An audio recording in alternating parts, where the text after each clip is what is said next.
சங்கீதம் 4ஆம் அதிகாரம். என் நீதியின் தேவனே, நான் கூப்பிடுகையில் எனக்கு செவிகொடும். நெருக்கத்தில் இருந்த எனக்கு விசாலம் உண்டாக்கினீர். எனக்கு இறங்கி என் விண்ணப்பத்தை கேட்டருளும். மனுபுத்திரரே, எதுவரைக்கும் என் மகிமையை அவமானப்படுத்தி வீணானதை விரும்பி பொய்யை நாடுவீர்கள்? பக்தியுள்ளவனை கர்த்தர் தமக்காக தெரிந்து கொண்டார் என்று அறியுங்கள். நான் கர்த்தரை நோக்கி கூப்பிடுகையில் அவர் கேட்பார். நீங்கள் கோபம் கொண்டாலும் பாவம் செய்யாதிருங்கள். உங்கள் படுக்கையிலே உங்கள் இருதயத்தில் பேசிக்கொண்டு அமர்ந்திருங்கள். நீதியின் பலிகளை செலுத்தி கர்த்தர் மேல் நம்பிக்கையாயிருங்கள். எங்களுக்கு நன்மை காண்பிப்பவன் யார் என்று சொல்லுகிறவர்கள் அநேகர். கர்த்தாவே, உம்முடைய முகத்தின் ஒளியை எங்கள் மேல் பிரகாசிக்க பண்ணும்.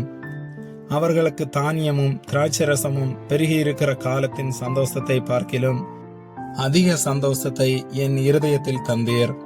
சமாதானத்தோடு படுத்துக்கொண்டு நித்திரை செய்வேன். கர்த்தாவே, நீர் ஒருவரே என்னை சுகமாய் தங்க பண்ணுகிறீர். ஆமேன்.